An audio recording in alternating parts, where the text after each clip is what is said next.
Friends, welcome back to my channel. Welcome back to earth mom Dehradun. मैं हूं ज्योति। Welcome करती हूं सभी का अपने चैनल में न्यू है तो प्लीज़ चैनल को सब्सक्राइब ज़रूर करना, वीडियो को लाइक ज़रूर करना एंड यस नीचे एक बेल नोटिफिकेशन है उसको ज़रूर हिट कर देना ताकि मैं जब भी कोई न्यू वीडियो अपलोड करूँ आप सभी को उसकी नोटिफिकेशन मिल जाए। आप सबकी जानकारी के लिए क्विकली बता देती हूँ कि मैं रिएक्शन वीडियोज़ बनाती हूँ आपके फेवरेट व्लॉगर, कॉन्ट्रोवर्सीज, बॉलीवुड से रिलेटेड।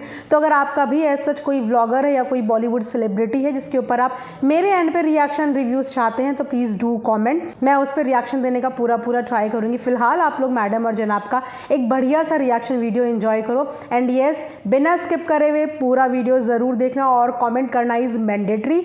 जो वीडियो को देखेगा वो कमेंट ज़रूर करेगा, चाहे वो कमेंट आप नेगेटिव करो, पॉजिटिव करो। फैंस हो तो प्लीज़ आप भी कमेंट करो, हेटर्स हो तो प्लीज़ आप भी कमेंट करो, सपोर्टर्स हो तो आप प्लीज़ कमेंट करो। बिकॉज मैं ना रिएक्शन हमेशा व्लॉगिंग के आधार पे देती हूँ। तो अगर आप रियल फ़ैन है ना किसी के तो आप बैलेंस और न्यूट्रल तरीके से ही रिएक्शंस को देखेंगे, क्योंकि कहीं ना कहीं ये रिएक्शन वीडियोज़ ना हेल्प करती है किसी भी पर्टिकुलर क्रिएटर को उसके अंदर इम्प्रूवमेंट दिखाने की, ये दिखाने की कि उसकी व्लॉग में प्रॉब्लमेटिक चीज़ें कहाँ पे हो रही हैं। क्योंकि वाह वाह वाह करने वाला हर इंसान भी सही नहीं होता, गलत को गलत और सही को सही बोलना चाहिए, तभी आप एक रियल और सच्चे फ़ैन होते हो किसी भी क्रिएटर के। तो यस मैं जब कोशिश करती हूँ ना कि मैं आज साहिबा की बहुत तारीफ़ करूँगी तब ये साहिबा ना कुछ ऐसी ऊट पटांग हरकतें करने लग जाती है कि फिर मैं अपना मूड ही चेंज कर देती हूँ। पिछले 3-4 व्लॉग से आप देख ही रहे हो, जब से भैया भाभी की दुबई ट्रिप शुरू हुई है तब से पूरा क्लैन जो है वो इतना खुश है कि उनकी खुशी का कोई ठिकाना नहीं है। इतनी चेहरे पे मुस्कान तो हमने साहिबा के शादी के वक्त भी नहीं देखी थी। जो मुस्कान इस समय परिवार के छोटे से लेकर बड़े से लेकर बूढ़े सबके चेहरे पे बिल्कुल बरकरार है, चाहे फिर वो अम्मी हो, चाहे फिर वो मैडम की खुद की मम्मी हो। जी हाँ, कल जैसे ही मम्मी को देखा गया वैसे एक बात तो है, जिन प्रॉब्लम्स के बारे में डिस्कशन हो रहा है ना, साहिबा के एंटीनर इस समय बिल्कुल ज़ोरदार तरीके से खड़े हुए हैं। वो सिर्फ यही देख रही है कि आखिर मेरे व्लॉग्स में प्रॉब्लम क्या चल रही है और हर व्लॉग में आपको वो अपनी प्रॉब्लम पे सुधार लाती हुई नज़र भी आएगी। अब चाहे आप वो किसी भी चीज़ से ले लीजिए, वो हर चीज़ को ना बिल्कुल प्रॉपर देख रही है। जैसे ही इस बारे में वीडियो बनी, जैसे ही इस बारे में ऑडियंस के सवाल उठे कि अनग्रेटफुल बिहेवियर है, फटाक से साहिबा ने आके थैंक यू की भरमार लगा दी ऑडियंस की। उसके बाद जैसे ही पापा को लेके बाहर गई, पापा से रिलेटेड इतने खुश हुए लोग, इतने खुश हुए कि साहिबा को लगा वाओ मेरी तो इतनी तारीफ। उसके बाद सबका ध्यान इस चीज़ पे गया कि जहाँ पे साहिबा परिवार के सब लोगों को स्पेशल फील करा रही है, सबको आउटिंग पे लेके जा रही है, वहाँ पे मैडम की मम्मी भी तो वही है, उनको कैसे साहिबा ने मिस कर दिया। क्योंकि 2 बार ये लोग गए बाहर, एक बार तो पापा के साथ गए थे और एक बार पापा के बिना गए थे, लेकिन दोनों ही टाइम पे दीपिका मैडम की मम्मी वहाँ पे अवेलेबल नहीं थी। लेकिन साहिबा ने इस चीज़ को भी नोट कर दिया। मुझे लगता है कि अब तो वो पेन लेके और डायरी लेके सिर्फ यही देखती है कि मेरे व्लॉग में क्या क्या प्रॉब्लमेटिक चीज़ें हो रही हैं और मैं उस चीज़ को इम्प्रूव करूँगी। वेल अप्रिशिएट करने वाली बात है कि अगर आप अपने व्लॉग को इम्प्रूव कर रहे हो और चीज़ों को वाकई में सीरियसली लेने लगे हो तो फिर मजाल है कि आपके व्लॉग के अंदर कोई किसी चीज़ की प्रॉब्लम निकाल पाए अगर आप उसको रेक्टिफाई कर रहे हैं। तो वहाँ पे कल मैडम की मम्मी को भी बुलाया गया। सीरियसली बताऊँ तो मुझे बहुत अच्छा वो जेस्चर लगा साहिबा का, भले ही वो कंटेंट के लिए साहिबा ने किया हो, लेकिन एक अच्छा मैसेज देने की कोशिश करी, एक अच्छा जेस्चर दिखा जहाँ पे वो सभी के लिए सूट लेके आई। और फॉर द फर्स्ट टाइम इनकी अम्मी मुझे सूट के लिए लड़ती हुई नज़र नहीं आई, वरना जैसे ही कोई सूट खुलते हैं ना पहले ही डॉक्टर खाला और अम्मी की निगाहें ना उस सूट पे पर्टिकुलर टिक जाती हैं कि मैं ये वाला और तू ये वाला। मुझे यही लग रहा था कि यहाँ पे भी बस सूट के लिए कुछ बोल ना दे, लेकिन जैसे ही मैडम की मम्मी ने अपना मुंह खोला कि पहले रिस्पॉन्ड उन्होंने ही किया, तो उन्होंने बोला जो तेरी मर्जी है, जो तुझे पसंद है, जो तू अपनी पसंद से लेके आई है वो दे दे। तो उसके बाद अम्मी का भी सेम डायलॉग आया कि हाँ जो भी तुम्हें पसंद हो वो दे दो, वरना अम्मी तो अपने कलर दूर से ही इशारे कर देती कि ये वाला मेरा है, ये मुझे को मिलना चाहिए। तो मुझे उस पर्टिकुलर चीज़ पे ना हंसी भी आई कि दिल ही दिल में तो अम्मी बोल रही होगी यार इस बार अपनी पसंद वाला नहीं ले पाई, इस बार बाजी मार गई हमारी समधन जी। तो समधन जी का बहुत अच्छा बिहेव था वहाँ पे कि उन्होंने सूट लिया भी और साथ में ये भी फील किया कि ये जो बच्ची है ये सबको दे रही है लेकिन इस बच्ची को रिटर्न में कुछ नहीं मिल रहा है। ये एक बहुत अच्छी फीलिंग होती है जो इंसान फील करता है। वो लिटरली सोचिए कि वहाँ से बीच में उठ के गई अपने फ्लैट से उसके लिए सूट लेके आई और नो डाउट बहुत ही एलिगेंट, मतलब उनकी पसंद है। वो कपड़े भी जो पहनती है ना, जो सूट भी पहनती है, बहुत एलिगेंट कपड़े पहनती है। तो बहुत ही सुंदर महाराष्ट्रियन सूट लेके आई जिसकी साहिबा ने भी बहुत ज़्यादा तारीफ़ करी। खैर साहिबा की ये बात अच्छी है कि जब भी कोई उसे कोई छोटा सा भी गिफ्ट देता है ना, वैसे तो उसे गिफ्ट हमेशा भाई भाभी से ही मिलते हैं, उसके अलावा तो वो देती हुई नज़र आती है, लेकिन उसे जब भी मिलता है ना तो वो उस गिफ्ट को बहुत अप्रिशिएट करती है, प्रॉपर तरीके से दिखाती है और प्रॉपर तरीके से थैंक यू भी करती है। जैसे उसने कल सूट का किया तो उन्हें भी देखने में अच्छा लगा हो कि मैंने सामने वाले को गिफ्ट दिया, तो उसने गिफ्ट लेके सीधा ऐसे ही साइड में नहीं रख दिया या सिर्फ व्लॉग के लिए ही यूज़ नहीं किया, उसके बारे में बताया कि मैं इसका पैटर्न ढूंढूंगी कि मुझे कैसा महाराष्ट्रियन स्टाइल में सिलाना है, मुझे बहुत सुंदर लगा, बहुत यूनिक लगा। तो देने वाले का भी दिल खुश हो जाता है और लेने वाले की भी तारीफ़ होती है कि अगर इसने कोई चीज़ एक्सेप्ट करी है तो विद हम्बल हार्ट एक्सेप्ट करी है।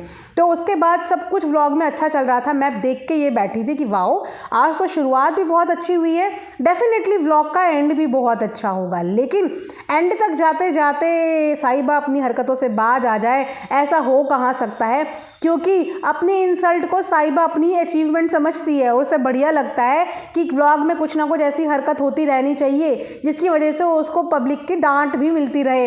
वो कहते हैं ना कि बचपन से डांट खा खा के ना बिल्कुल पक्की हो चुकी है साहिबा कि अब उसे डांट का फ़र्क नहीं पड़ता। भैया अब अगर क्लू दिया है तो सुनने के लिए तैयार रहिए। तो वहाँ पे आपने देखा होगा कि जो टिहान है वो वॉशरूम में था। वॉशरूम में वो बच्चा 20 से 25 मिनट रहा और उस 20-25 मिनट का जो कंटेंट क्रिएट कर दिया साहिबा ने, जो उसको एम्बैरेस फील करा दिया, which was again a very wrong gesture. इस तरीके से बच्चों को कभी भी एम्बैरेस फील नहीं कराना चाहिए ऑन कैमरा।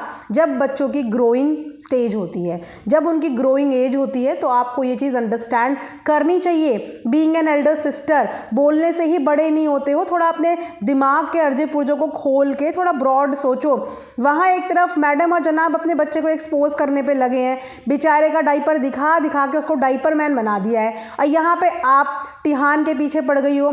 कल उस बच्चे को इतनी अनदर लेवल की एम्बेरसमेंट हो गई थी कि उसके चेहरे से पता चल रहा था कि एक तो सामने वाला बंदा वॉशरूम में गया है, आप वहाँ की मोटर बंद कर दो, आप वहाँ की लाइट्स ऑफ कर दो। सेम चीज़ अगर आपके साथ हो जाए तो आप बताइए कि आप उस सिचुएशन में कैसा फील करोगे, आपको कैसा लगेगा कि आप बाथरूम के अंदर हो। बाथरूम अपनी एक पर्सनल और प्राइवेट स्पेस होती है। अब इतना बड़ा तो वो घर है नहीं कि उस घर के किसी कोनों में बच्चों के लिए कोई भी प्राइवेट जगह हो।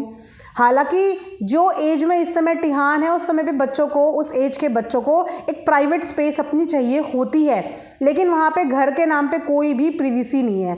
और अगर कोई अपनी प्रिवेसी के लिए कुछ देर के लिए बाथरूम में थोड़ा सा ज़्यादा भी रह के आ गया, तो वहाँ पे इस पर्टिकुलर चीज़ को हाईलाइट कर दिया गया व्लॉग के अंदर कि 20-25 मिनट से तुम बाथरूम के अंदर कर क्या रहे थे। अब वो आपको सब कुछ एक्सप्लेन करे कि वो कर क्या रहा था। चलो बाकियों का छोड़ दो, चलो टीज़ा को छोड़ दो कि उसको नहीं है, वो आपकी तरह ही डम्बो समझ लो उसे, लेकिन वहाँ पे फ़नी तो इस एज से गुजरा होगा ना। आप सब ये जानते हैं कि इस समय पे बॉडी में हार्मोनल चेंजेस होते हैं। नो मैटर वो कुछ नहीं भी वहाँ पे कर रहा होगा, बट स्टिल एक थॉट अपने माइंड में हमें ये रखना चाहिए कि बच्चों की भी अपनी एक प्रिवेसी होती है और एज के साथ साथ उन्हें वो 10-15 मिनट, आधे 1 घंटे की प्रिवेसी हमें देनी चाहिए। वो बच्चे कुछ गलत काम नहीं कर रहे हैं, पर अगर बाथरूम में भी वो सुकून से नहीं है, आप बाथरूम में भी उनके लिए अलार्म क्लॉक सेट करके बैठे हो कि कितने बजे जा रहे हैं, कितने बजे बाहर आ रहे हैं, तो ये आपकी एक बहुत गलत बात है। आप इस तरीके से बच्चों को परेशान भी कर रहे हो और आप इस तरीके से चीज़ों को समझ भी नहीं पा रहे हो।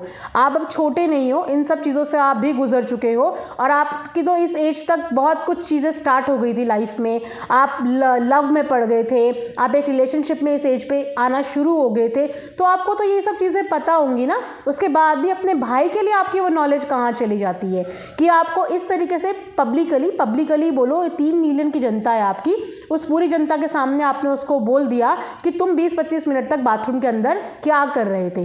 कमेंट सेक्शन में जाके देखिए कि किस किस तरीके के कमेंट आए हैं।